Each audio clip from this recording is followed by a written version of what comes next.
Welcome again, everyone. Today we're gonna do a talk that I had wanted to do for a very, very long time. Today we're gonna be talking about the 4 ages of spirit art. Now, this was a talk that I had given in various parts of the world in my native language and in English, but now I think the time is ripe to publish it on YouTube for all of you guys to see. If you're here for the first time, I am CM Kozeman. I am, among other things, also a surreal artist, and depictions of spirit-like creatures, strange beings, animal-human hybrids really push my buttons, and I try to make them the subject of my fine artworks, let's say, as much as I can. And today's talk is going to be about the various ways cultures across time and age have made spirit worlds and spirit creatures the topic of their art. Now, let's begin. We may start with a simple question. What do these artworks in common? Artworks done by Native Americans in the Sego Canyon in Utah, depicting enormous, large-eyed beings with strange, radiating rays of light. Occult and mystical art of the Middle Ages and later ages. Surrealist artworks depicting strange beings and creatures. And artwork created by people who claim to have been abducted by aliens. What could these different types of artwork have in common? And my hypothesis in this talk is that they are all unified by being images of spirit worlds. That is to say, in all of these images, people have tried to depict worlds beyond our own, with a usually sincere belief in the existence of the worlds and the entities depicted therein. Of course, we could start with another question. What is spirit art? Well, for our sake, let's say, and this is a hypothesis, not even a theory, but for this talk's sake, let us assume that spirit art is artwork that pertains to depict beings, scenes, objects, etc. from worlds beyond our own. And for a long time, since time immemorial, people have believed in spirit worlds. Even today the belief persists. Spirit worlds are construed as worlds parallel to this world, like the afterlife. It's not always readily accessible. Spirit worlds are usually beyond life and death, but still, what happens in them can control and influence everyday life and alter the fate of people living in our world. And because of this reason, spirit worlds are usually thought to be home to scary and strange beings. But in a converse way, they are also seen as a refuge after death. And except from dying, they are also accessible through certain mystical/religious experiences. And of course, spirit art is our species' oldest form of art. In ancient cave drawings from Europe, there are depictions of therianthropic creatures, that is to say, animals halfway between animals and man. This example is from a certain cave in France. It's dated to be around 10 to 15,000 years old. And if you could make a very, very broad brush picture of the history of art for the entirety of our species, and of course remember that this is a very broad brush picture. So for the last 150 years and so, we have modernist and postmodern movements, and in these ages, artwork could be almost about everything. Before that, we had a couple of centuries of secular portraiture, That is to say, portraits of people and actual things. Landscape drawing also belongs under this very rough heading. Then, before that, we had a couple of thousand of years of divine subjects, gods, wars, and kings. And these made up the majority of the subjects for what went as art, basically. And then before that, we had an enormously long time where most, if not all, of human artistic output depicted animals and spirit worlds. So you can see that it's a pretty old form of art. And it's also our longest ongoing artistic tradition for our species. Recall the therianthrope figure I displayed here. And it's not too dissimilar from this modern shamanic drawing from the Inuit people who live in Greenland, Canada, and surrounding regions. And here the artwork depicts a shaman protecting the village from an evil spirit. So in a way, it's our species' longest continuous practiced art form. Since we started doing art, it could be argued that people drew spirit creatures, and they are still doing it. In fact, in Australia, the indigenous Australians still have this Vangina tradition. And by the way, correct me if I make any sweeping generalizations in this talk, but with that caveat added, the Aboriginal Australians still maintain, honor, and to a degree worship these drawings. To them, the drawings are the spirits, and replenishing them and redrawing them is a time-honored tradition. So with this introduction, we could perhaps divide spirit art into 4 very rough ages. And don't forget, all of my generalizations here are painted with an extremely broad brush. There will be exceptions and counterfactuals all over the place, but for argument's sake, this basic grouping still could be made. And we're going to be looking at spirit art in 4 main sections. Spirit art evolves, changes, and mutates as the life form of the societies that produce it change. We could argue from a utilitarian perspective that spirit art could be grouped into the following 4 categories. The ancient, which is to say the kind of spirit art produced by hunters, gatherers, and people whose lives don't depend on farming.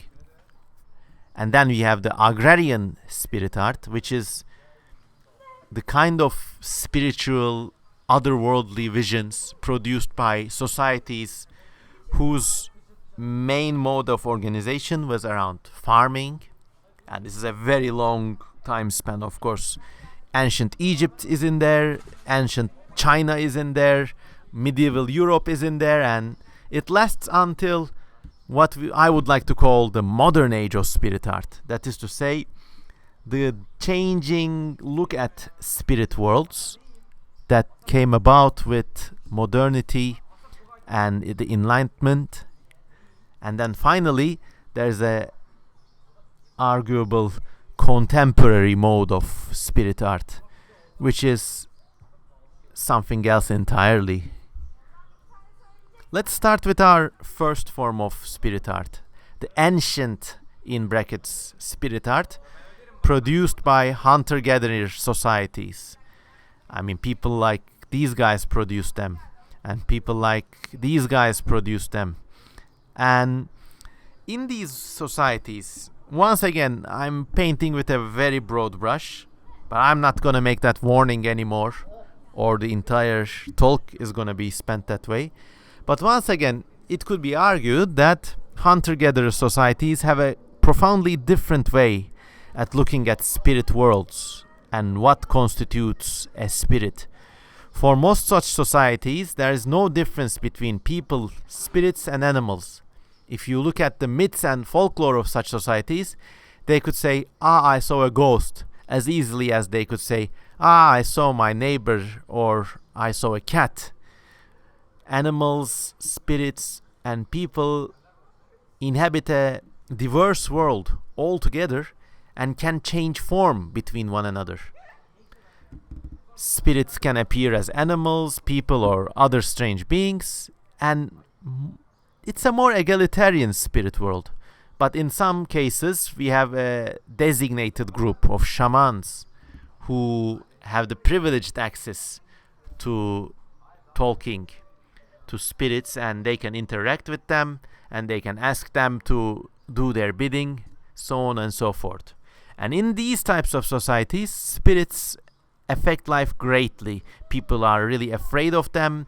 They want to be on good terms with them, and they're really dependent on them in what was, of course, an extremely unpredictable world and lifestyle. And of course, hunter-gatherer societies still exist. They use the trappings of our modern life, so we can't really argue that the Kalahari Bushmen living today are living the same life as, let's say, Indo-European cave dwellers, but there's still a modicum of similarity between their beliefs and artwork. For example, in a study done on the East African Baule people, people have these belief in household spirits, and appeasing them is as important as being on good terms with the people you see every day. In this study, this is quoted: "The sculptures these people use in their homes are carved for partners in another world called the Blele. And every man and woman living in this world has a spirit boyfriend or a spirit girlfriend. And if you neglect them, these spirits can reach out and cause you harm." And even in modern day Africa, such customs are upheld, let's say. I don't know how strongly people believe in them, but they affect life from a really deep place. And certain groups of people still see it, let's say, a better practice to maintain these statues and carvings and these beliefs. They think it's better to maintain them than not. And of course, it would be surprising to our perspectives today is that sexuality is a really major component of spirit art in hunter-gatherer societies. Here we can see Aboriginal cave ceiling art that has been dated to 26,000 BC. Of course, it's been repaired and maintained since then, but still, in this ancient work, we see people getting it on everywhere. You can see here, and there's certain things going on here, some BJ action, I believe. So, of course, to us, this sounds funny and weird, but I think sexuality was a more honest part of daily life back then. This is not to say people got it on day and night. If anything, I think people have more sex today because of contraceptives, but it wasn't anything to be scared of. Perhaps for the same reason that spirits were not things to be really scared of. And all over the world you see this pattern. In this work from India, you see a squad of guys coming in to masturbate or perhaps gang rape a woman. I don't know.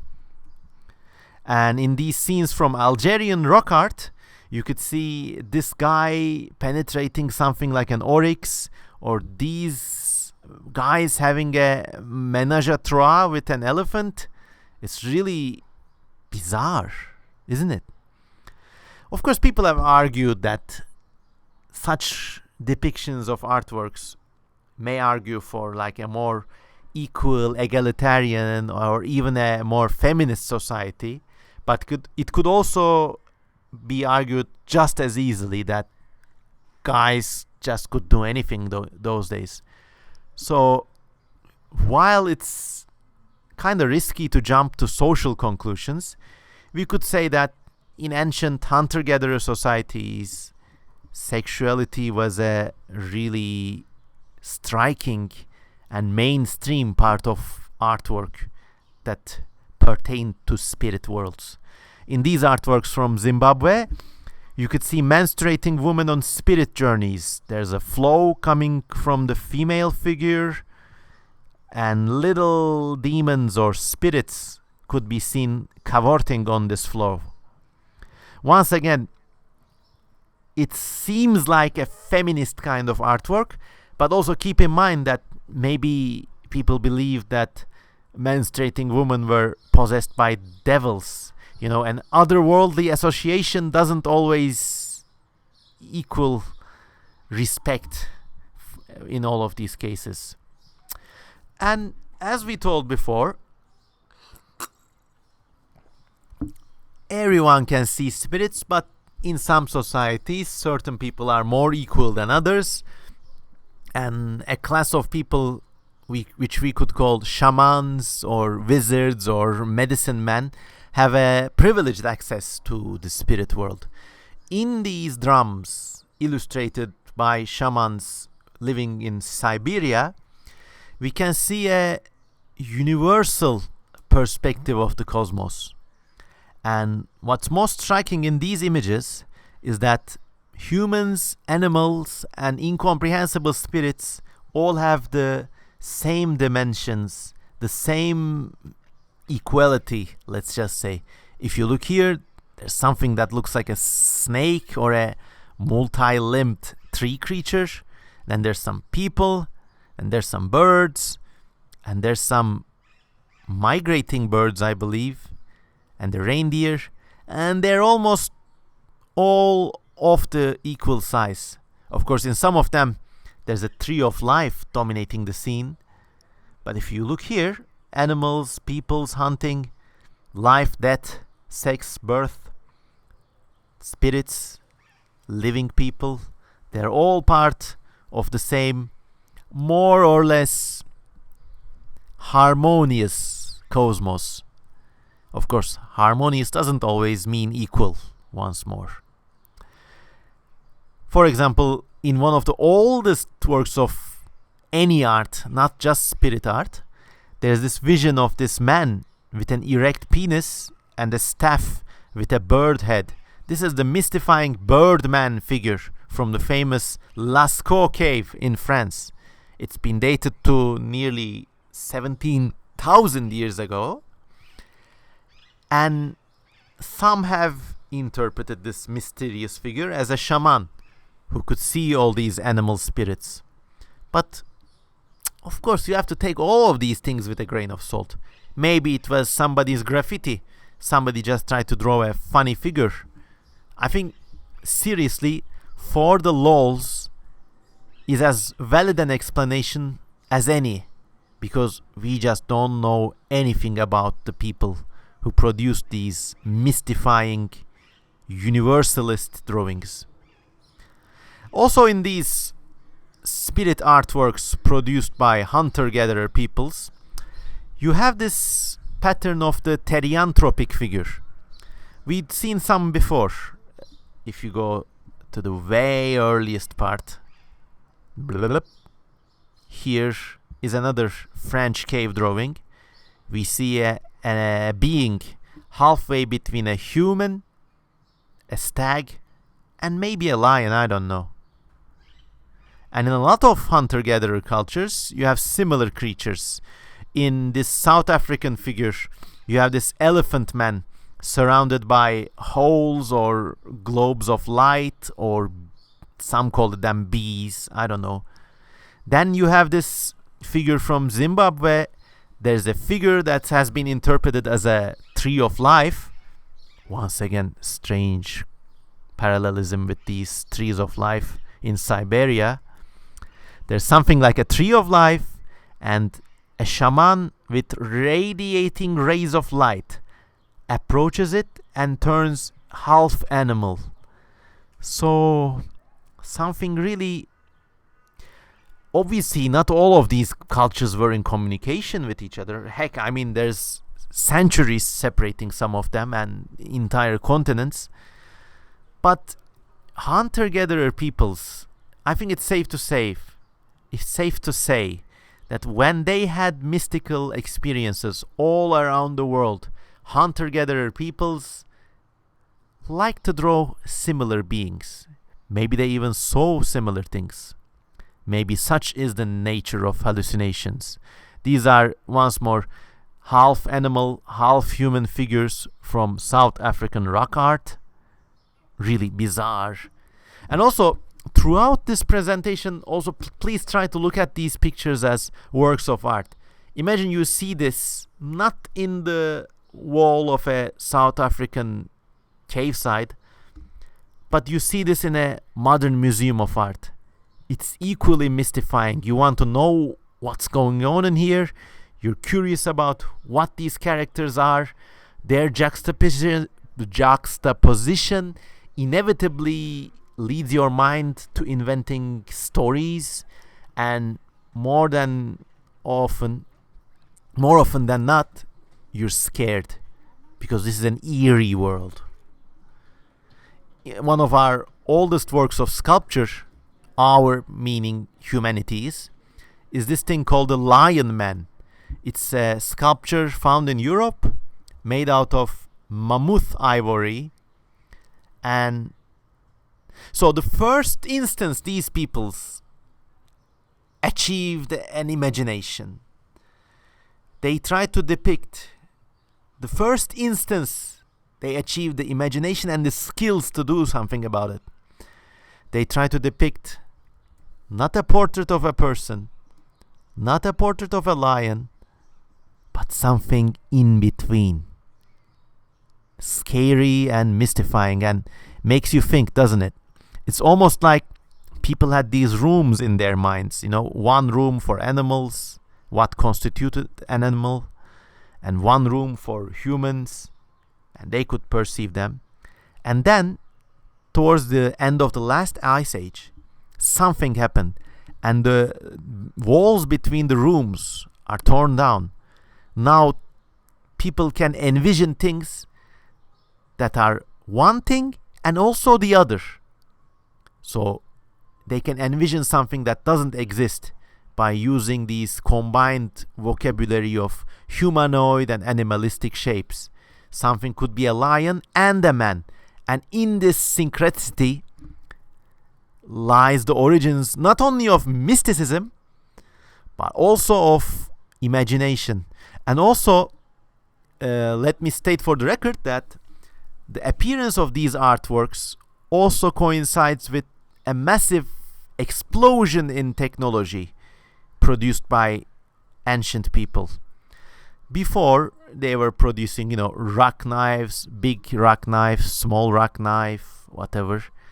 After the time period in which we see these kinds of therianthropic sculptures or figures or art in general, their technology explodes. Now they can do fish hooks, buttons, they can properly skin animals, they can produce harpoons, spears of different kinds, arrows, archery. So, something snapped in the human psyche in a good way, and people became gods just through the virtue of being able to imagine things.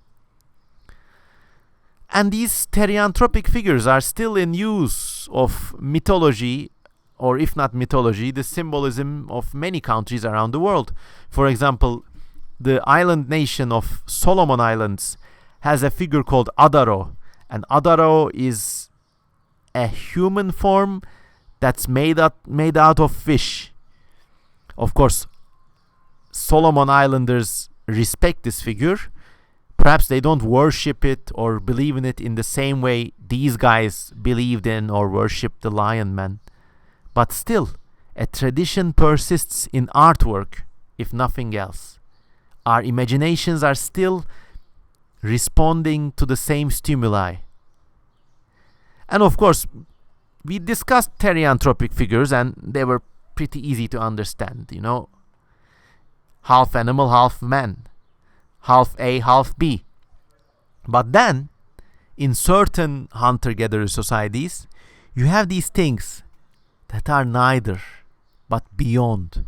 Godlike figures, beyond animal, beyond man, and almost always scarily with the same constituent images. That is to say, enormous eyes. Study these drawings from Sego Canyon, Utah, once again. They have been dated to 1000 BC or 100 BC, so they're not as old as some of the other things we've seen. But when people wanted to draw gods, they draw these. Huge eyes, radiating rays of light, floating globes of light, things like snakes or lightning.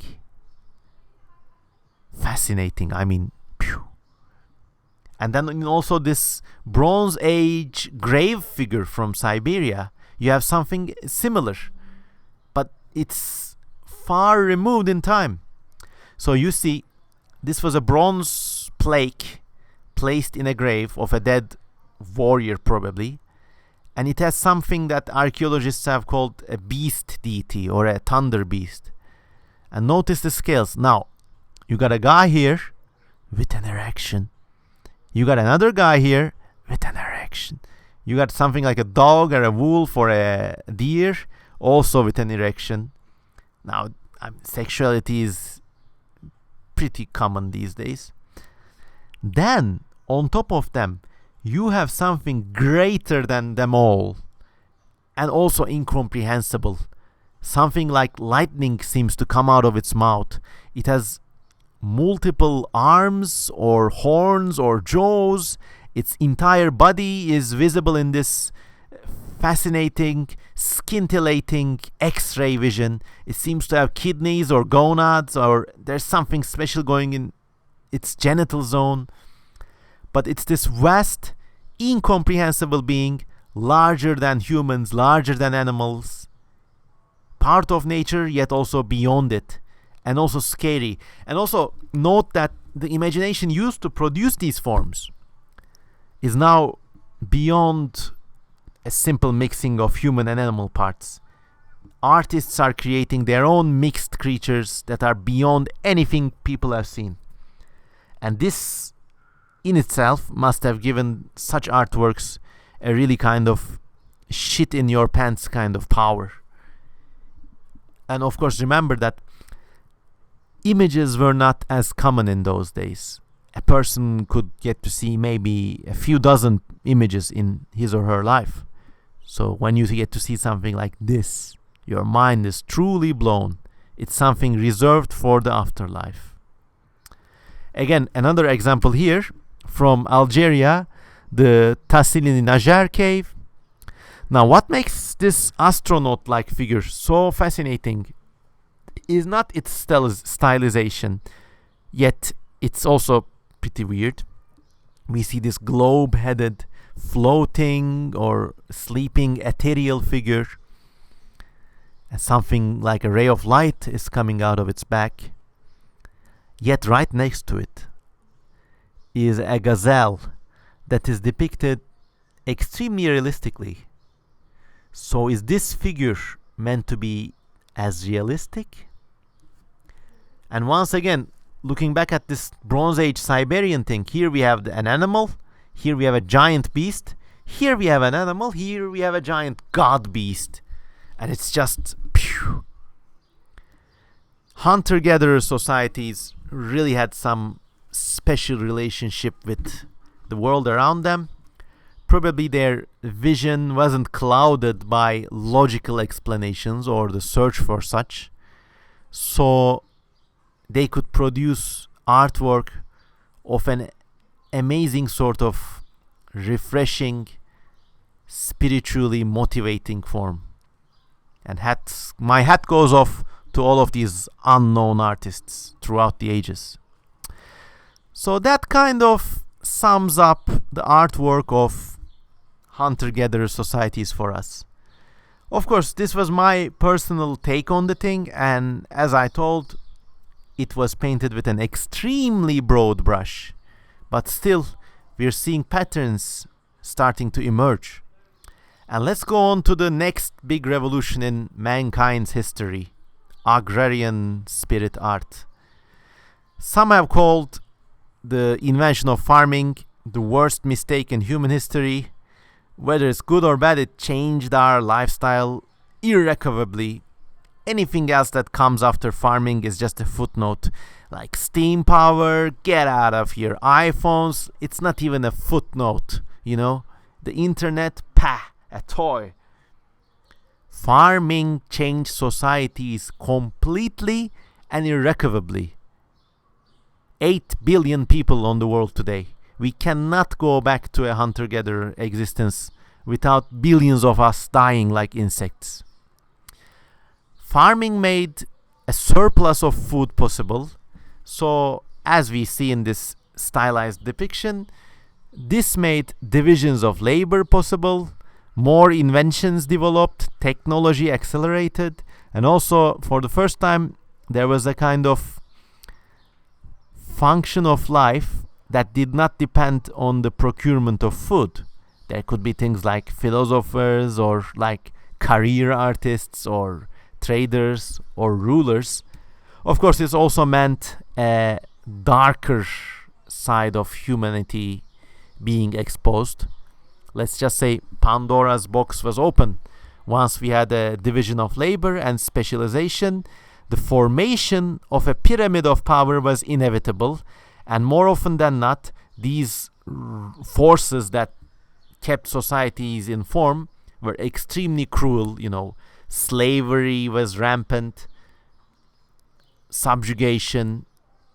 Racism was always there in some form or another, but it was institutionalized, and it was like brute power was exposed in a scale not seen before.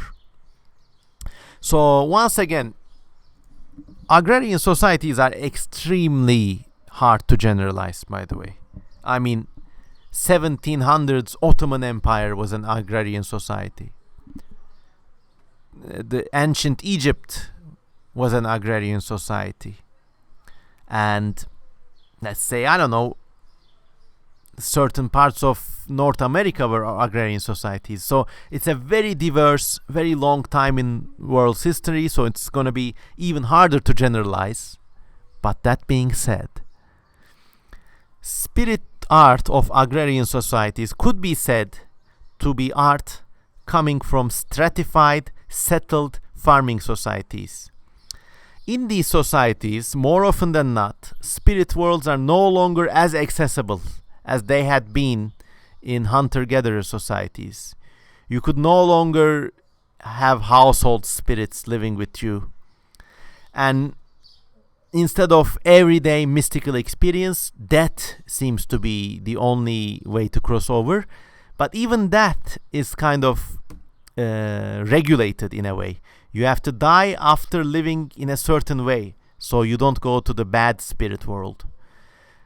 And slowly throughout the ages, we see both the sense of the spirit world and the real world coming more and more into the domination of monotheistic religions. But I'm not saying that all agrarian societies are monotheistic, far from it. In these societies, as they develop, spirit art sometimes goes underground in depictions of demons, angels, or cryptical secret drawings related to the subculture of alchemy. We see the same visual vocabulary being used. But this time, it's not about seeing the spirits, but it's about giving a hint of the spirit world by enacting and creating surreal juxtapositions and these shocking forms. And as societies develop, the visions of afterlife become playgrounds for artists all over the world. And as I told before, artwork is no longer about the actual spirits themselves. Remember that we looked at these Aboriginal cave paintings and they revered the images as the gods themselves. But no longer, this case doesn't exist most of the times in agrarian societies. Maybe for the exception of Orthodox icons, they still cannot say that the picture is the spirit. But of course, there's a crossover period. I mean, this did not happen out of the blue. Early gods of agrarian societies borrowed heavily from therianthropic figures of hunter-gatherers. I mean, check out this depiction of Serunnos, the Celtic horned god of the pagan Celtic peoples. Once again, we see animals surrounding this figure, so there's a kind of equality, but now the humanoid figure is in the center of things. But I'm just gonna rewind a bit and look at this image now. Okay, now look at these guys with horn-like things and snakes next to them. Now you go back to Serunnos. He also has a snake. His head is also emanating something like branches or horns, and these are horns. I'm not saying at all that these visions were connected, but something draws people to create in a consistent way when they want to depict things from another world. Look at Serunnos, you look at cave painting, you look at cave painting, you look at Serunnos. It's almost like we are hardwired to represent these images in a certain way, and certain things like horns, big eyes, snakes, wings, whatever, they seem to be this common ABC of these depictions intended to record or encourage mystical experiences or convey mystical messages. Of course, the greatest crossover period is ancient Egypt, arguably. They believed in a host of ancient gods, many spirits, and they were a very close part of daily life. Even though ancient Egypt was a farming agrarian community to the max, it was a society with bureaucrats, lawyers, kings, a very steep pyramid of power. But they also believed in a very rich underworld of spirits and what to do with them, much like their hunter-gatherer precursors.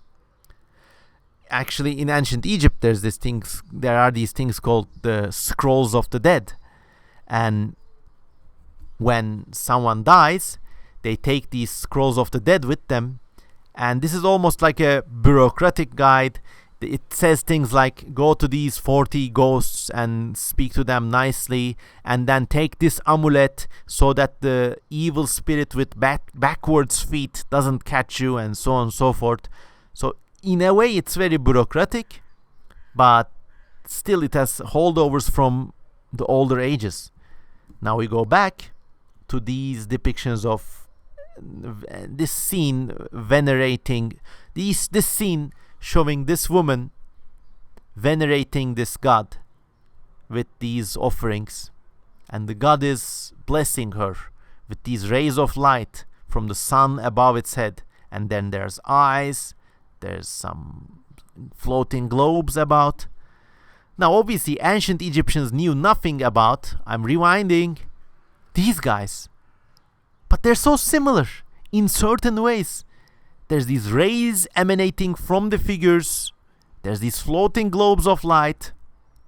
Once again, as I told you before with the example of Serunnos, people seem to be hardwired to produce artwork in a certain way when they want to depict mystical scenes. And of course, as we told before, spirits are no longer visible to everyone in most cases. You can either die, as in ancient Egypt, before you see them, or you could have a special class of priests or shamans see them for you and exercise power on your behalf. This is a frieze depicting a Mayan priest smoking tobacco. Tobacco is a mystical power plant of the Mayan priests. So only if you're smoking do you get to see the right gods and the right spirits. The female spirits, which we also saw in the earlier age, there's going to be a lot of rewinding here, so bear with me. In these Zimbabwean spirit journeys, you saw this zigzag flow emanating from a feminine figure. Well, look here. Oh, it's coffee time. In Spain, there's this carving of what has been called a feminine spirit, and it's once again emanating something like a zigzag flow of blood. As agrarian societies settle and develop, these female spirits first become goddesses, and then as monotheistic religion takes hold over Eurasia at least, the goddesses become demons to be hated. These things are not directly related, but there's a definite progression in the thought of the societies that produced them. So from this female spirit in Spain, we go to something like the goddess Ishtar in the famous Burney relief. It's probably a fake, but I just put it here because that's just the way I roll. But anyways, Middle Eastern societies worshipped a lot of female goddesses back in their day, and then Middle Eastern societies became really bad places for females, be they spirits or actual women.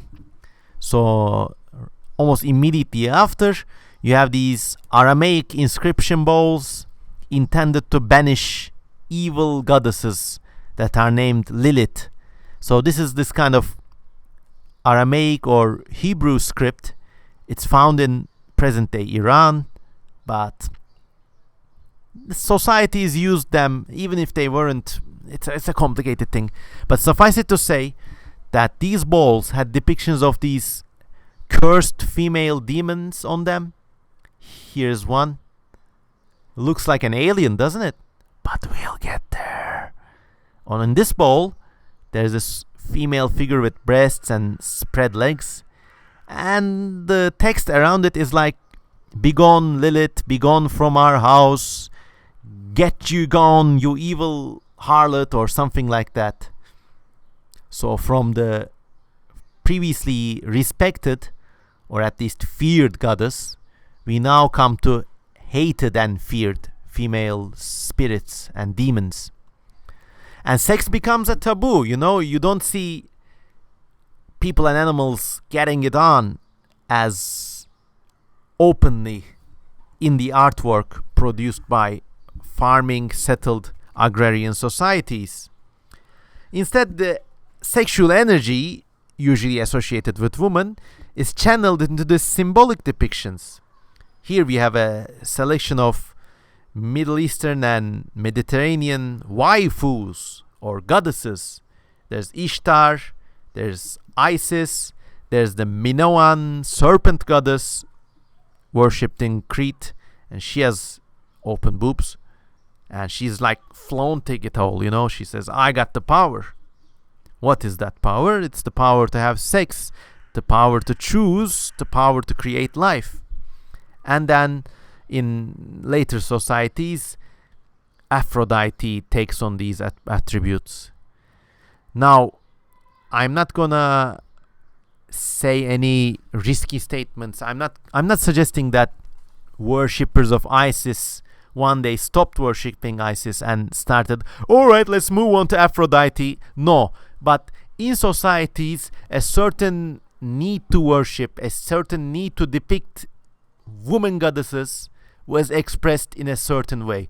And when you put those together, you see patterns emerging.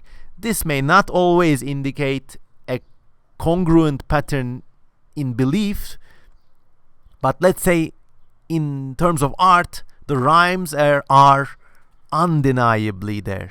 Undeniably there. I mean, if you're starry-eyed enough, you could extend this to the statues of anime women on the desks of lonely men all around the planet today. if he were suddenly destroyed in a nuclear war or something, and they found somehow some geek's desk with statues of Rei Ayanami on them, would they say that human society at the end of the 21st century worshipped this goddess? They probably would. And actually, like, this is a side note, but I really wonder how many of these statues were objects of worship. Like, did people always put them up in their houses and go like "Ini uni wana" at them? Or was it like, nice girl, I'd rather have it on my desk? Or like a woman said, nice doll, I'll have my kid play with them. A lot of these goddesses could be toys, you know? That's one of the unsaid vaguenesses about archaeology. But anyways, I could talk about archaeology at a later time.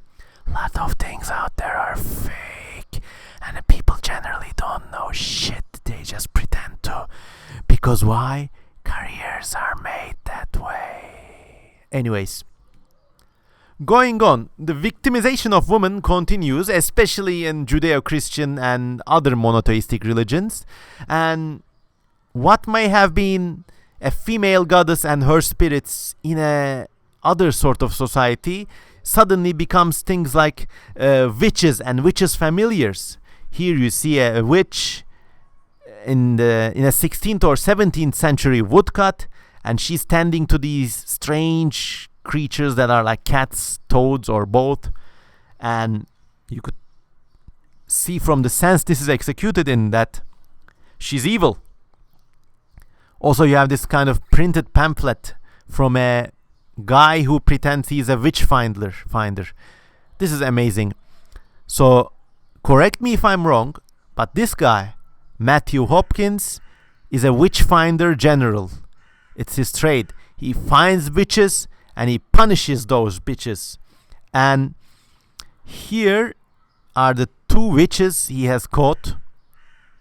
And this witch says, "My imps' names are you ready? 1. Ilamazur. 2. Paiwaket. Jamara. This dog-like thing. What's this, a cat? Or is this Ilamazur? I don't know. Then you got this black rabbit called Sack and Sugar. I guess I'm making some mistakes here, so correct me if you're a genuine scholar of these things. Then you got this little thing like a mink here, and his name is News. And then you got this very strange thing. It looks like a monkey, cat, a dog, and a cow, and his name is Vinegar Tom.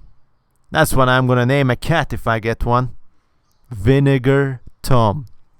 Okay, funny jokes aside, it's really like extraordinary to witness all these strange mixed animals and people cohabiting with animals. In the age of the hunter-gatherer, that was a mystical power. You know, that was like a neutral thing, if not good or bad. But now, in the age of rampant monotheistic religion, these are completely evil. You need to get rid of them. But they still survive somehow in these depictions of evil, let's say. In the ancient Roman and Greek worlds, there was this tradition of inscribing these curse tablets. So if you had a kind of a fight with someone, let's say you hate your neighbor, whatever, you can curse them by having a itinerant wizard make this tablet. And here, for example, you got this bizarre snake-headed woman with this kind of nonsensical, scary incantations. Forvi, forven, forveo, forvi, forvo, forvi, forvo, goes on forth. In fact, if you know anything about H.P. Lovecraft, he has his horror stories in which people say scary things like Ia Ia Cthulhu Ftagan, So Lovecraft borrowed that motif from actual curse tablets like these. And you see a woman with hairs of snakes, and it's a really scary figure. Now you go back, we do the rewind trick, and once again, I keep going back to this image, but it's just so cool and it just tells us so much. You got this big-eyed figure with snakes or rays coming out of its head. Now, in this canyon drawing, we don't know if it's like a good spirit or bad spirit, but at least it's respected. You come back to ancient Greece, an agrarian society, it's feared. It's something that accompanies a curse. Yet the artistic depiction is quite similar. It's this thing with wild eyes and things coming out of its head, like snakes, or this owl-like creature with wings of light or whatever. It's really bizarre and scary. Or look at this. Here you see this half horse, half man figure, a therianthropic figure, we would have called it in the age of the hunter-gatherer.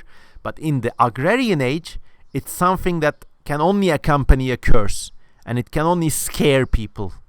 This curse, by the way, was used to bind the racers of a certain chariot racing team so that they wouldn't win. So, not all of these curse tablets were arcane. You didn't always have to putting a hex or someone.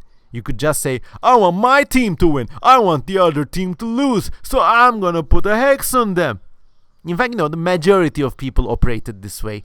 When we look at ancient ages, ancient Greece, whatever, we always imagine this kind of more aesthetic, idealized, more erudite ideal. We imagine everybody's walking around with wisdom in their heads, and if they place curses, it's for a mystical feminine reason or whatever.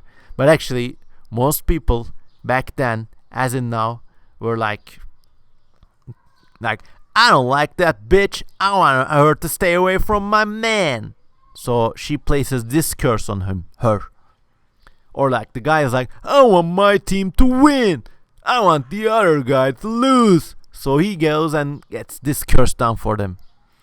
People are just humbler and simpler than most of us assume, and doesn't make them less valuable, just makes life more interesting.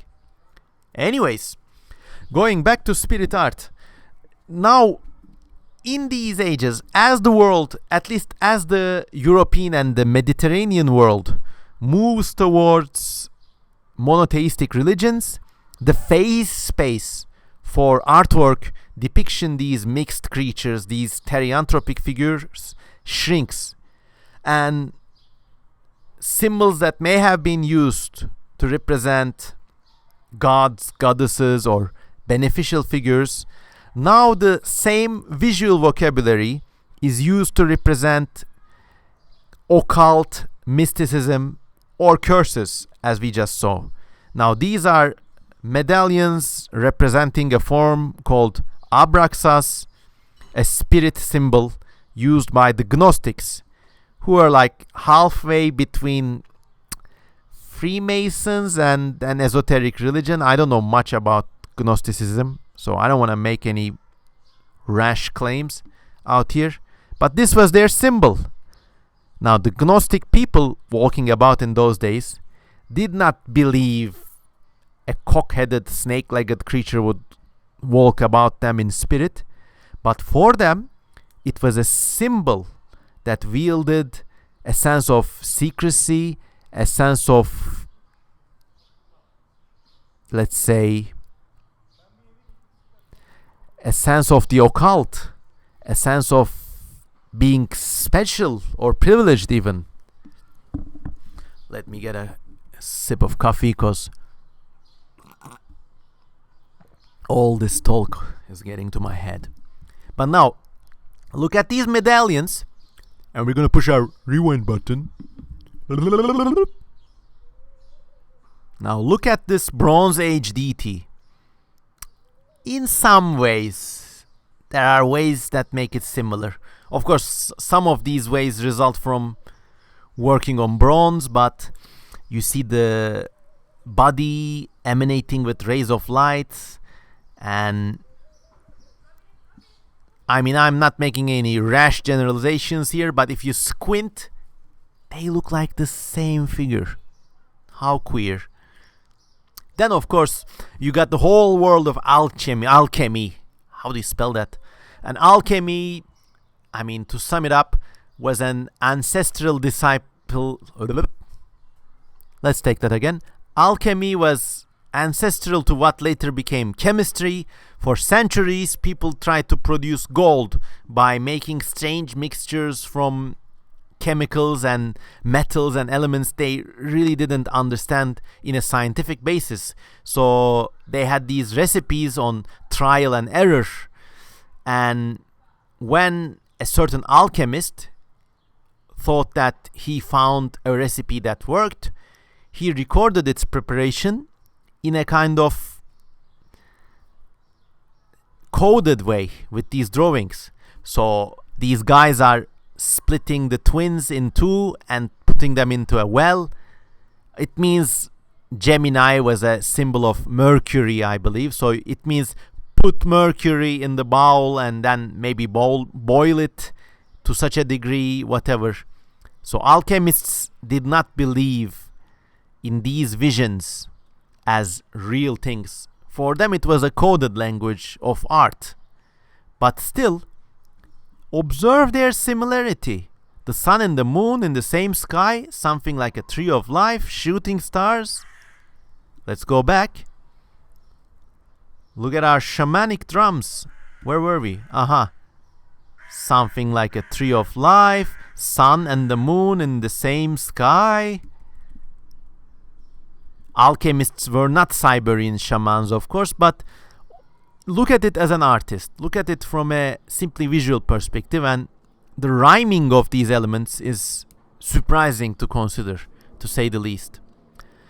Of course, then we have this whole other area about the depictions of spirits in the Islamic world. And the Islamic world, at least in certain ages, was surprisingly tolerant to these spirits, or they call them djinns or angels. And they use them for quite domestic purposes. For example, these are all pages from Davetname, which is an Islamic guide for summoning spirits or jinns to do your bidding. So if you did this thing when Scorpio was ascendant, Scorpio the constellation, this genie came about into your house, and its purpose was cleaning the house from scorpions and pests. So it was like a dial-in exterminator. Now compare and contrast this with the Witchfinder and the evil depictions of witches. Here we have mixed animals or strange creatures, and they're undeniably evil. They're things that are associated with evil women and bad. But the vision we see in the Davetname is at least more utilitarian. You know, I mean, these are still scary beings. You don't want to mess with them. But there is no expressed intent of getting rid of them. They are beneficial allies if you can respect them. So there's a lot more to be studied here. I mean, if you're doing a PhD or a master's study in art history or Middle Eastern history in general, this area is still an untapped gold vein. Study the depictions of spirit images in Islamic society, and you could really make new discoveries. And it's such a rich and unexplored and underappreciated world. So go for it, guys and gals. And of course, there's the whole notion of folk art to consider. Now, when the old gods, goddesses, or spirits fall into disuse, you still have the images of them ingrained in society. And these sometimes persist despite experiencing vast changes in context and meaning. For example, in Anatolia, in Turkey, there's this kind of folk art figure called the Shahmaran. It's actually an Iranian myth. It's the kind of queen of snakes. And there's a lot of stories and folk beliefs about them. People don't believe that Shahmaran is an actual thing, but they still hang its paintings around houses or shops to bring about good fortune. It's not in their religion at all, the religion in these day and ages doesn't have anything about this. But still it persists as a pattern of folk belief. Now it's very interesting to consider, because Anatolia was also a site of worship for this goddess, Artemis or Diana, and there's really impressive statues of her still surviving in Ephesus today. And then the images of Artemis have somehow become this truncated insect-like form and then switched to horizontal, but the castle and the things on her head still persists. So Shahmaran got her legend from Persia, but it borrowed parts of its form from ancient Anatolian religion. How cool is that? Ancient gods and cults survive as patterns in folk art. It's just fascinating. And then, of course, as time progresses, attitudes change. Especially in Christian Europe, you got depictions of hell in which the artists take obvious relish from creating these strange demons and scary scenes of torture, whatever. And obviously, people did believe in hell, but they did not believe in this particular, if I go to hell, I will go into the mouth of big fat red walrus creature, and then frog rapist is gonna have a go at me while fly owl trident guy is gonna stab us. They did not believe in these things directly, but they did believe in hell. They did believe in demons, and then towards the later ages it evolved into a sense of good and evil. And obviously a lot of these artworks were fascinating works of allegory. Artists like Peter Bruegel the Elder and Hieronymus Bosch took relish in depicting these allegorical scenes featuring wild creatures and scary acts of torture. Now, especially in Hieronymus Bosch's case, almost all of these scenes were like depictions of a parable, that were depictions of parables and allegories that were popular in those ages. So it was like an open cartoon for people to interpret, but it was to be interpreted for the name of good. You have to avoid vices. So vices were drawn in a way reminiscent both of caricature and a scary movie to teach people a lesson. Also, something else starts to happen here. You start to see the names of the artists, which hadn't been done for a long time since certain times in ancient Greece. Now you have the artist as a voice of his or her own, and he or she is now free to create these worlds, populate them with allegories, yes, but the visual vocabularies they use are still based on the old forms that had once been used to depict actual gods and spirits. Now, in no way I am saying Hieronymus Bosch or Peter Bruegel the Elder actually worshipped these demons or saw them or whatever. No, they were extremely talented artists depicting allegories and philosophical admonitions at best. But the figures they choose, they still echo with all the forms we've seen before. And of course, at certain points, especially in Japan, the folklore and art gains a life of its own. Japan has this big tradition of monsters and demons called the yokai. People did not believe in them really seriously, but drawing them was a form of art and a form of folkloric tradition. So even when you stop believing in them, you could start using their images and myths to add color and value to everyday life and society. And thus ends our examination of spirit art in agrarian societies. We painted with a very, very broad brush. Now I'm gonna take a 30-second break, fill up my coffee. I'll be with you right away. And then we're gonna look at modern spirit art. Don't move anywhere and just listen to the birds while I quickly get my fill.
Alright, who knew talking one's head off could be so exhausting? Oh, I'm back with a fresh cup of coffee. Had to get some sugar in me, cause anyways, let's move on from one state of society to the next, to the advent of modernity. Modernity is of course a complex tangle, but I'm drawing the line at where industrial processes and the scientific outlook of life began to manifest themselves, especially in Western society. And this changed our look at life, production, society, and of course also spirit worlds completely. With the advent of modernity and modern industrial production also came modern industrial scale death. And in this chapter, a lot of focus is around the First World War and the enormous loss of life. It was something that people were not prepared for at all. And with the advent of modernity, two kinds of thought began to compete with each other. At one end, there was the rational outlook that said, well, the material world is what we see it is. There's no soul, there's no afterlife. When we die, we just decompose. And with this kind of outlook, people were able to generate unbelievable technologies, unbelievable amounts of welfare production, and of course, unbelievable amounts of suffering. Then, of course, this was not without its response. There was entire movements like Romanticism and the need to scientifically find and prove the existence of the human spirit. Especially after the First World War, there were, let's say, philosophical movements trying to find an actual origin of spirituality, or movements that rejected modernity altogether or made fun of it, like surrealism did. So, to sum things up, modern spirit art began in modern societies with industry, science, and mass literacy. This is going to be very important. And the view of such spirit worlds was a reaction to the materialistic view of world brought about by science and the terror of World War. Now, increasingly, spirit visions became an alternative to the harshness and the coldness of everyday life and materialistic science. And, you also had spirit worlds in religion, but this just wasn't enough to cut it. People wanted to get in touch directly with their spiritual sides without maybe a monotheistic interlocutor. And then some such depictions were works of organized art movements such as Surrealism and Dadaism, etc. Now, both Surrealism and Dadaism were kind of rebellions to the destructive after effects of industrial society. And certain visions created by outsider artists, that is to say, people without a proper artistic training, usually mental patients, they began to show amazing similarities with the depictions of spirit worlds, especially in hunter-gatherer societies. And then remember that we talked about mass literacy. This was very important because with mass literacy came mass media. Now you could sell a newspaper to hundreds of thousands of people because they could all read them. You did not necessarily have this in the previous agrarian age. With mass literacy came mass hoaxes, charlatans, etc. But they also left their imprint in artistic production. Of course, there's an age of transition as before. Now, a lot of the advent of modernity and the cold materialistic worldview and the romantic backlash against them happened in the background of a certain phenomenon called Egyptomania. Ancient Egypt was discovered again, at first by Napoleon Bonaparte, but the Brits really became infatuated with it, and they used the images everywhere. For them, it was the spirit art of a dead civilization. Now, obviously, the Brits did not worship ancient Egyptian gods, but for the first time after a long period in history, there was something new, invigorating, and mystifying about these depictions of half animal, half human gods in ancient Egypt. And in the popular culture of those times, it gained a new momentum and perhaps a new degree of ridiculousness. I mean, here is a cartoon, a satire of Egyptomania. This dude is surrounding his pavilion with all these ancient relics, mummies, whatever, and he's doing it so he can get some booty, And then this is a more romantic view of ancient Egypt. It's from a theater decoration in the 19th century. But now, these old symbols of this great dead civilization have been rediscovered, reinterpreted and popularized as images intended to evoke a sense of mysticism. And that's really new and unique. And that's also somehow keeping with our rhyming tradition of spirit art. It's like a dull, dead, distorted, resampled echo of the spirit art of the previous ages. Romanticism, of course, got going because, who wants to live in a boring world where you die and you either go to heaven or hell, or you just shit, you turn to mud. So, of course, Romanticism was a great rebellion against this supposedly clear-cut scientific worldview, this dry, saltless rationalism. And a lot of artists, poets, etc. produced works in order to evoke a sense of mysticism. This is for a poem by a poet called Robert Blair. I'd be lying if I said I read it, but here we see a female spirit coming over her dead or dying male counterpart. In the background you have a landscape. It's full of jagged mountains. It's intended to make people feel things. And we're seeing the spirits of the dead again.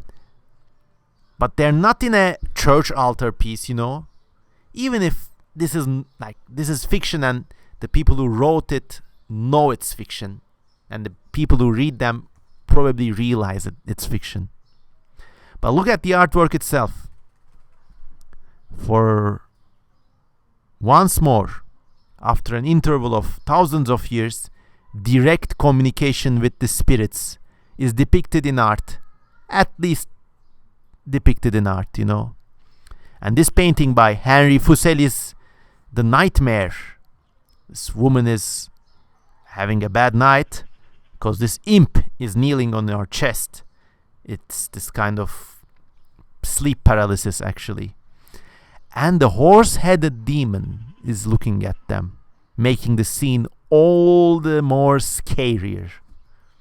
Coffee time.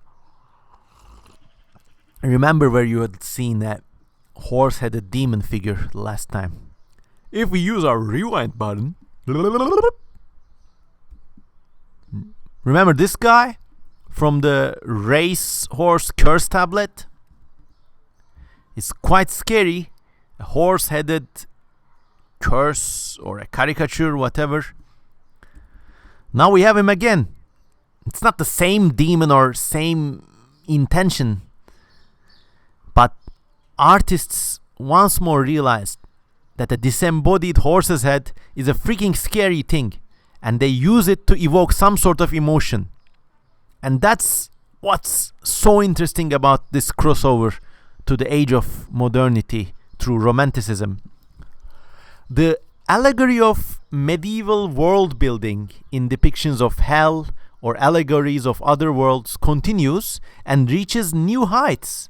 And remember, we had seen the names of artists. Now, artists were personalities. This trend was also carried over to a new height. You have William Blake, who at the 1840s or 1820s made a name for himself by this amazing, unique visions of myths generally. But he had his own sense, He once more brought spirituality back into the artwork. You could almost say the pictures were haunted again. And then there were some strange crossovers, like the transition from agrarian to modern societies wasn't like click, people started believing in science all of a sudden. There were lots of intermediaries. People wanted to prove the existence of spirits or spiritual connections with other means. So, for example, John Varley, who was like a legit astronomer, not an astrologist, a legit astronomer. The guy really studied stars and the moons of Jupiter and stuff. So he had a nightmare in which he claimed to have seen a spirit. And his friend William Blake drew it for him.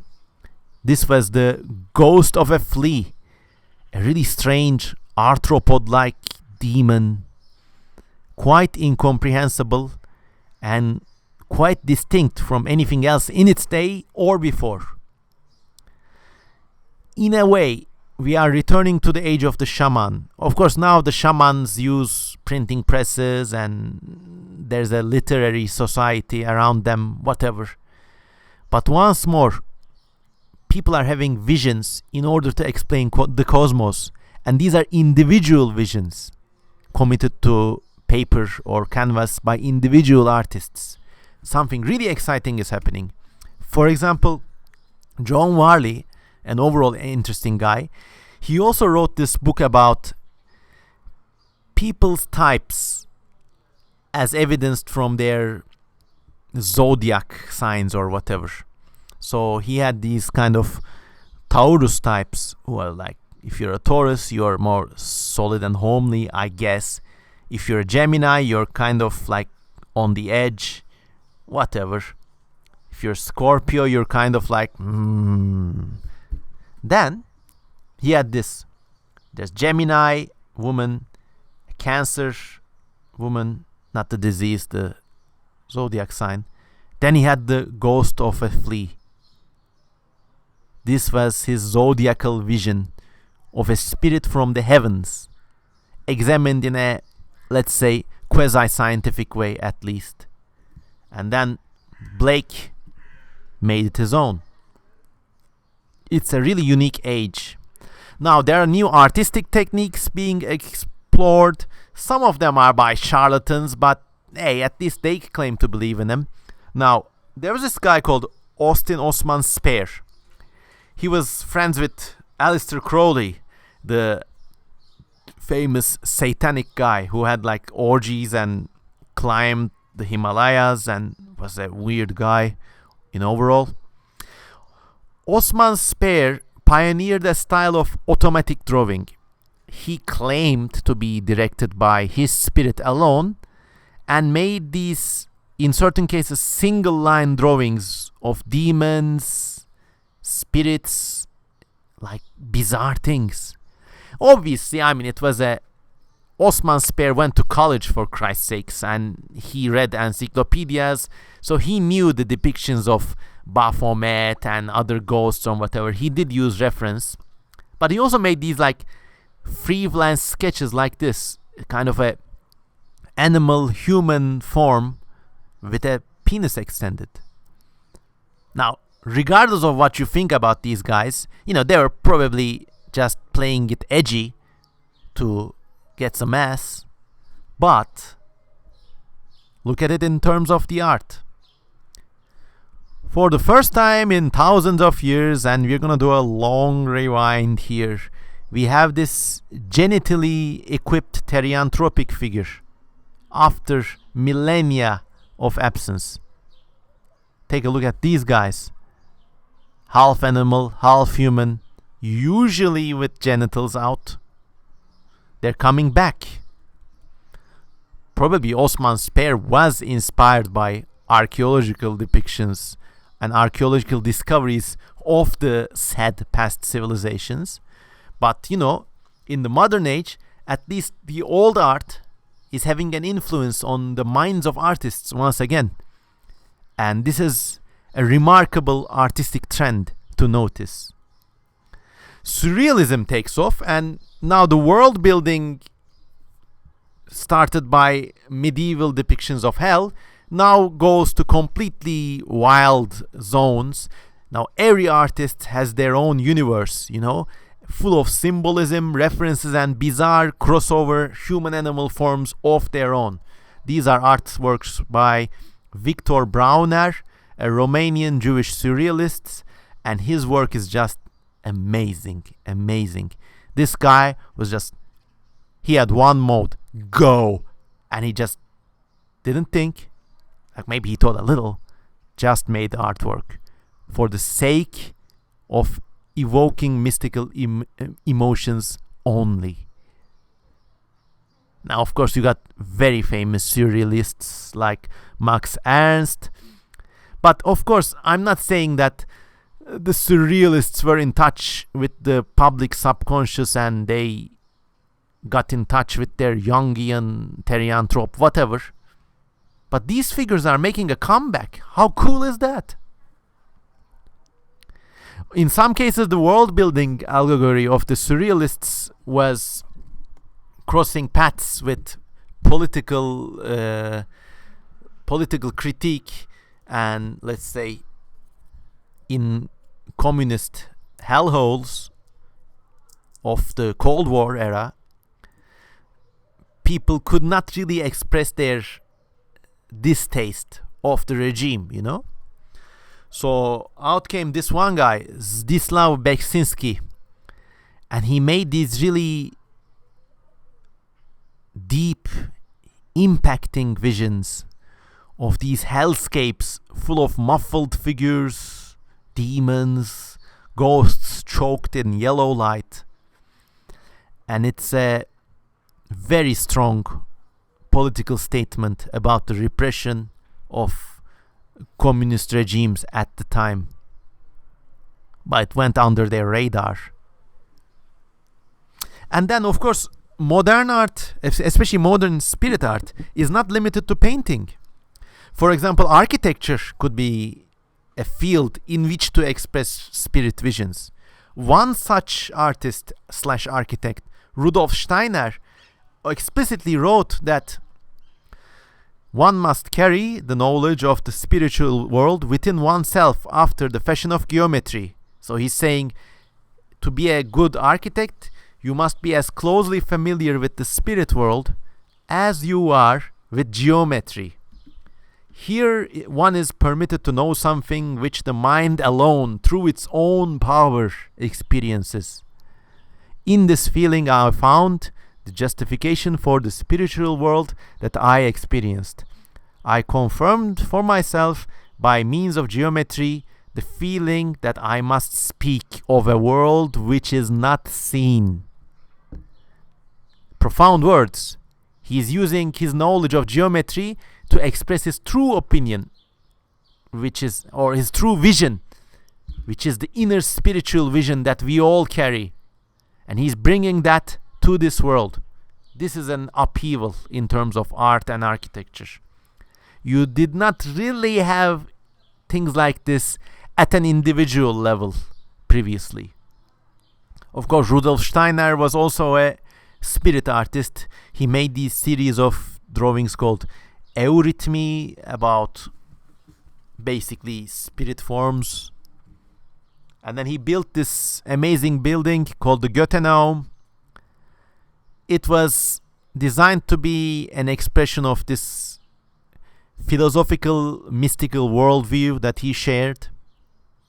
And he believed in the beauty of the form and the ability of architectural forms to impart a sense of mysticism that was quite distinct from the hell, heaven, God. The direct messaging is absent now. Now the building in all its elements is supposed to lead one into meditation. The ceiling is decorated with smoky, hazy images. Look at this. I mean, there is some religious symbolism there, obviously. But what does it remind you of? If we use the remind machine, how fast does this go?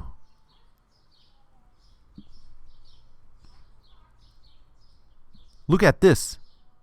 Compare the aboriginal cave ceiling with Steiner's Goethenaum ceiling friezes. The smoky juxtaposition of hazy, incoherent, multiple spirits, demons, and other beings. It's back again.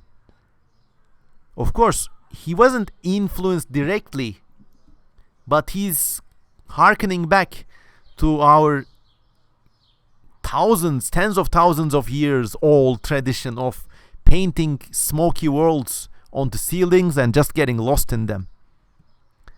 Of course, remember we talked about mass literacy in the modern age.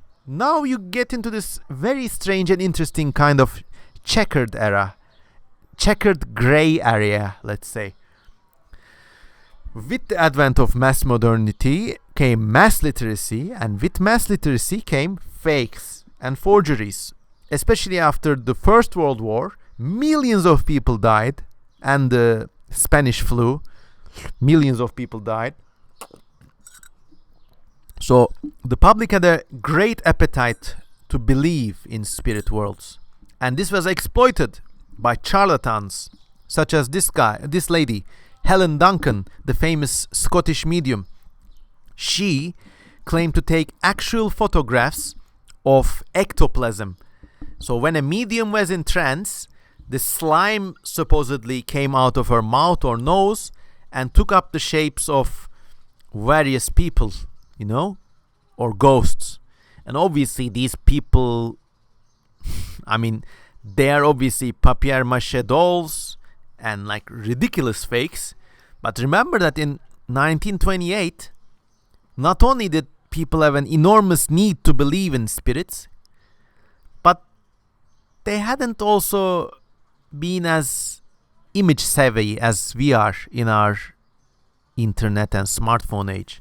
So a lot of people fell for these tricks. Now they're fakes, ridiculous fakes, but think of them as works of art. Wouldn't you like to see this in a museum? It could tell us so much about our society, about our personalities, about our desire to believe, and the innate human need for a mystical, spiritual connection expressed through art, be it fake, but who cares? There's great value here, and there's real intellectual horizons awaiting exploration. There's also the famous forged fairy photographs made by Elsie Wright. This girl claimed to see, "I'm seeing fairies. They're in my garden. They dance for me and I take their pictures." Obviously, this was a fake. Paper cutouts from a magazine. She'd glued wings on them. But so many people fell for it, because so many people wanted to believe. And surprise, surprise, the angels were therianthropic figures. How different are these from, let's use the rewind machine. How different are the paper angels from these things, or these things? Little dancing, prancing, half human, half animal. Well, there's no sex. But still, for the umpteenth time, I'm not suggesting a direct link, but when people want to express spiritual visions, even when they want to fake them, they resort to human-animal hybrids. How strange is that? And of course, it's not as clear-cut. Sometimes the artists and the fakers could be the same people. For example, this lady called Georgiana Houghton, she painted abstract paintings, and she claimed her hand was guided by spirits. And, whether you believe in that or not, her works of art are genuine works of art. They're much better than any of the crap I see in contemporary art museums these days. But Georgiana Houghton also made these fake forged double exposures, supposedly showing ghosts and stuff. It doesn't make it any less valuable that this is a fake. As an artist, she's legit, in my opinion. And then there's something called the outsider art movement, which is really strange, because people are not always trained for art. Sometimes, especially people who we called autistic these days, or we would have called madmen in earlier days, sometimes they have this fixation on art, and they go on to draw these really strange visions. Like this guy, August Naterer, was a madman. He was spending most of his time in asylums, but he came up with this work, The Axle of the World with Rabbit. So a kind of rabbit is rearing up on a strange body with a tree inside. And if we use our back machine, Whoop, whoop, whoop, whoop, whoop. Hop, hop, hop. Oh man, come on. Doesn't it look a bit like this? Or the tree of life we see in these shaman drums? It's at least close in spirit, to use that figure of speech. Of course, August Natterer was, he didn't know about these drawings, but when a madman wants to draw something which he claims is a spirit that visited him and predicted the First World War, he uses similar shapes. Now, isn't that strange? And then there are these visions of multi-layered cosmic realms created by this one guy called Augustin Lesage. He was, I believe, a ticket booth collector by day, and in his little Paris apartment at night, he claimed that spirits guided him to draw these amazingly complex world designs. In that way, him and other outsider artists, they really bring back the old tradition of the village shaman alive. If we had such people today, maybe we would say, oh, you got autism or Asperger's or something. But we would be completely blind to the profound visions they're having. Maybe they're not able to convey them as strongly, but there's some real insightful quirk of the mind going on in here. There's, of course, the curious case of Lam. So Aleister Crowley, like famous satanic mystical playboy guy, he claimed to have seances in which he contacted spirits from other worlds, and one of his visions was about this spirit called Lam. What does Lam look like? A grey alien. But we'll get there. Doesn't it surprise you that when people want to draw beings from another world, if it's an alien contactee, someone who claims to have been abducted by aliens, or if he's a spiritual mad lad like Aleister Crowley, or if it's one of the unnamed Australian Aboriginal artists, why do they always use the same visual vocabulary? Figures with big heads, rays of light, enormous eyes. There's something quasi-human and eerie and profound and fetal and just outright mystifying about these drawings. Now, when you look at them as patterns, they are strange to see, to say the least. Which brings us to contemporary spirit art, the art of other worlds produced in our technology and media saturated age, which is a continuation of the old modernist tradition, but it also takes on some weird dimensions of its own. Now, this is our age of technological saturation. Everybody, almost everybody, well, at least lucky majority of the world has access to the internet. We are bombarded with images, and the way the world is organized has become more complicated than a person could understand in one sitting. Now, in the previous age, in, let's say, World War I era, you could still understand how a telegraph works, or like you could still understand why you're going to war, because the economy is bad. Now, our global world is interconnected and sophisticated to such a degree that not a single person can hope to understand, let's say, something like a computer or the internet. So you come to a state where after an interval, you really have to put your faith in science. And by the way, this is a parenthesis. This is becoming apparent in things like medicine as well, with the coronavirus threat. Nobody really knows what this virus does, why it's not as lethal or it's more lethal, it's just happening to us. And people are just opining. But the sophistication of the science has gone beyond the grasp of the common citizen, and this is creating problems. Fringe movements are growing, and people are believing in their own truths. Now, if you're slightly educated, these sound ridiculous, but don't be so harsh on the people, because they are doing this out of a really basic instinct. I mean, yeah, hucksters and bullies and tyrants may be using that lack of belief, but still, it's coming from an innate need to understand the chaotic world. And of course, subcultures are growing, like this drug, psytrance, DMT subculture. They say they hearken back to the shamans of the old age. At least for a part of their lives, people are exploring new methods of spirituality and also sexuality.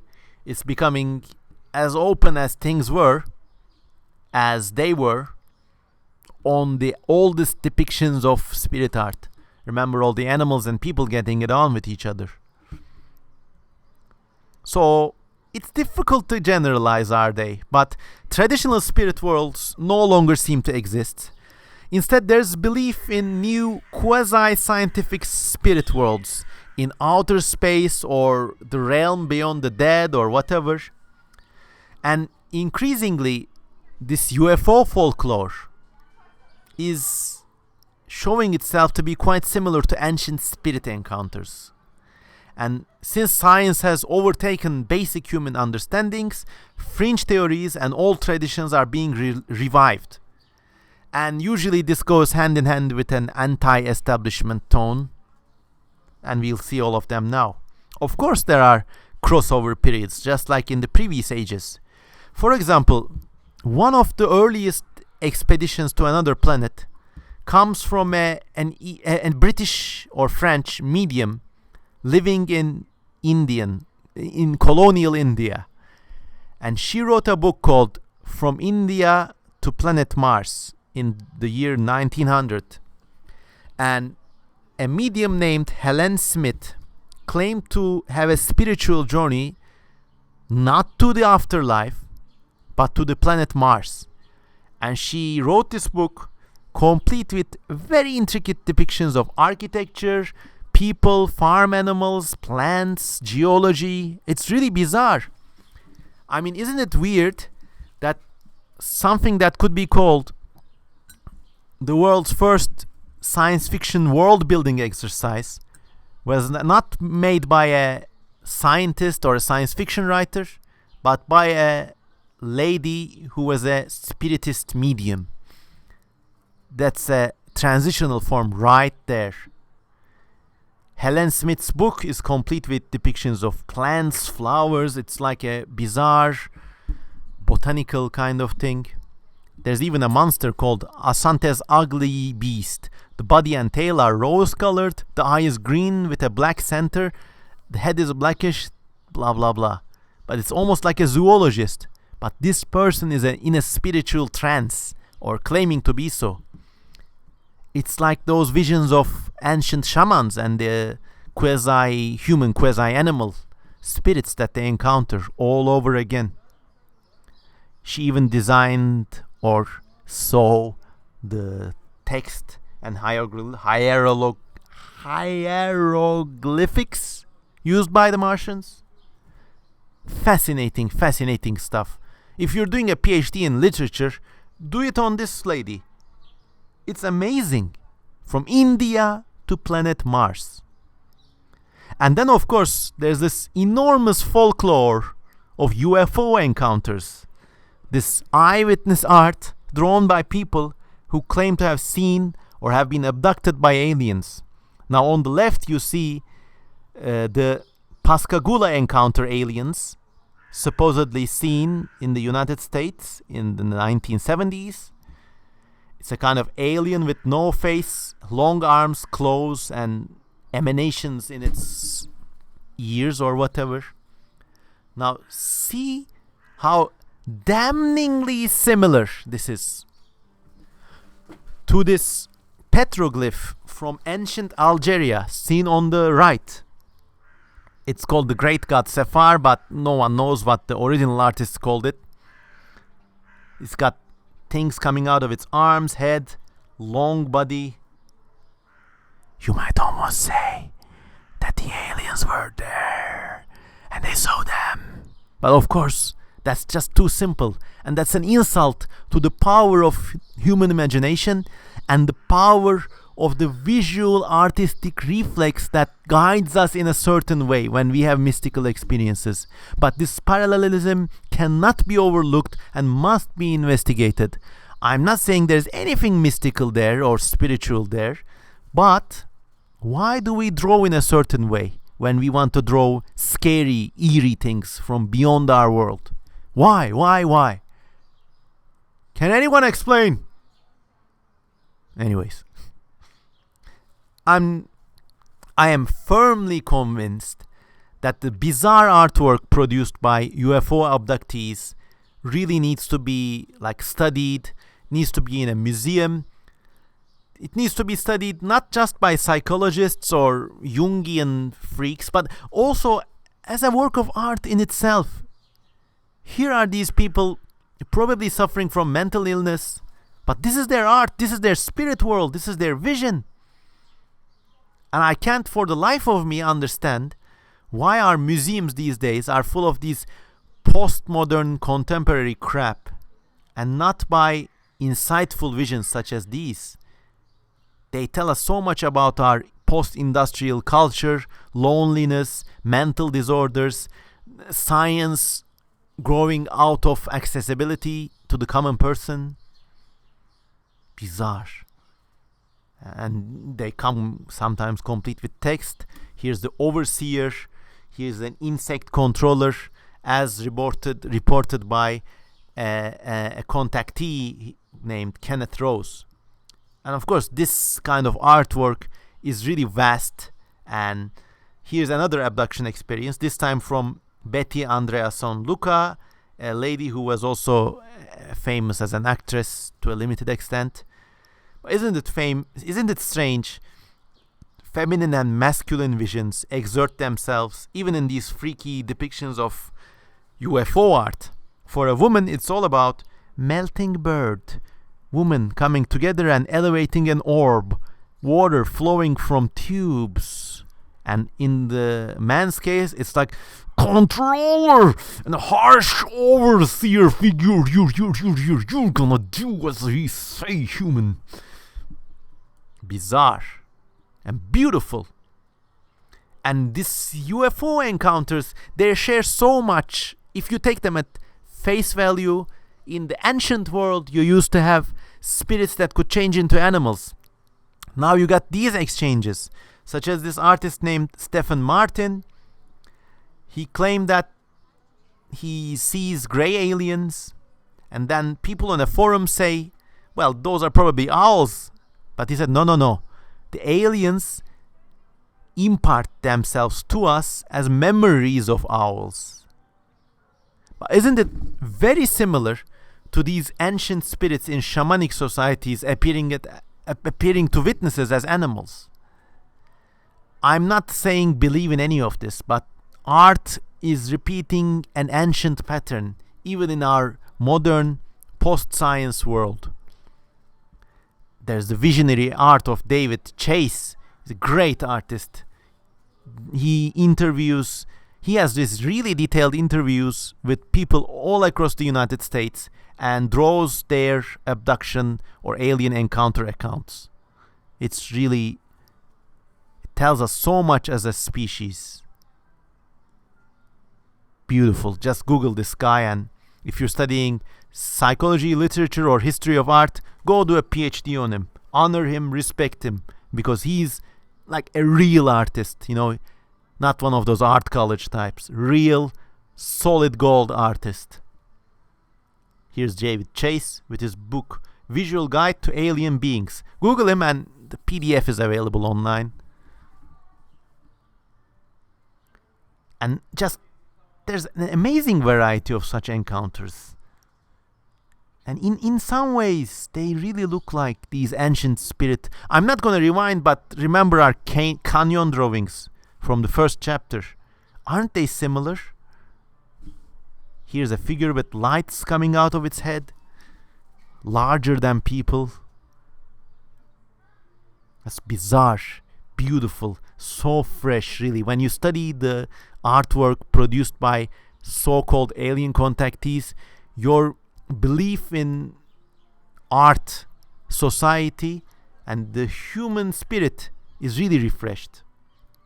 There's even folklore, there's even modern folklore online in many of these forums or other online venues. There's an alien abduction help forum. And then there's these fringe psytrance and drug subcultures. So there's this phenomenon named machine elves. Supposedly, if you take this drug called DMT, you see these spirits and they always look and act in a similar way.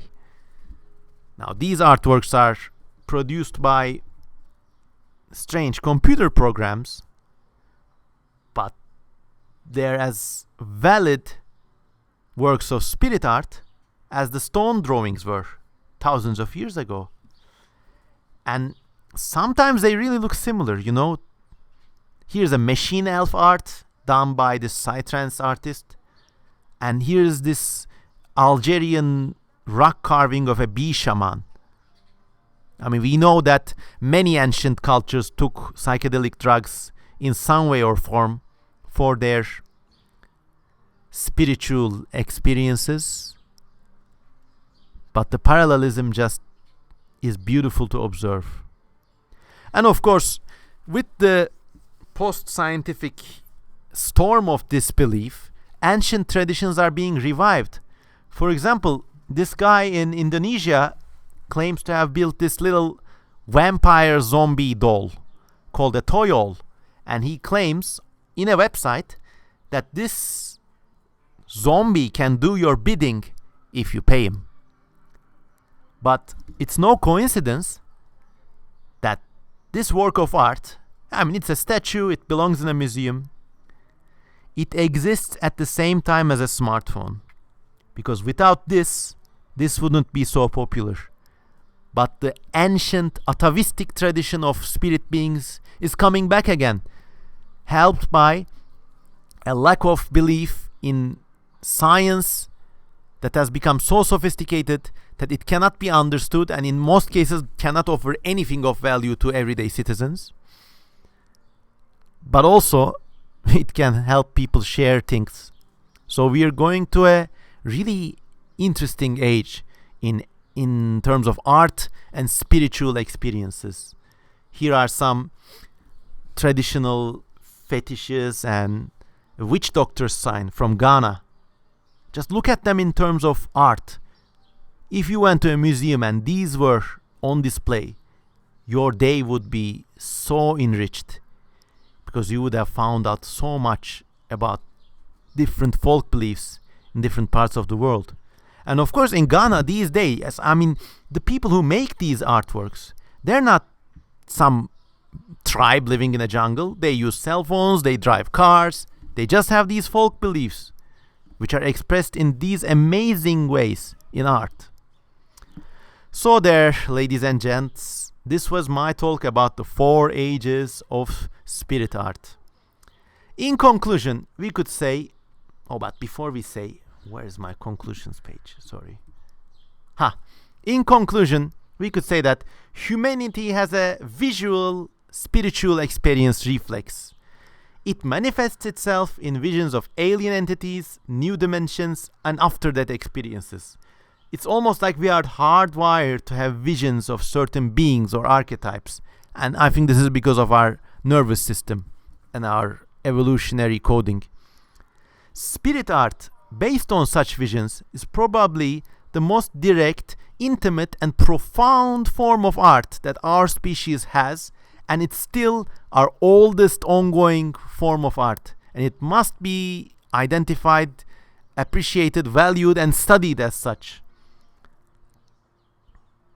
Our daily lives are still full of these bizarre experiences. Sometimes we don't even admit them to ourselves.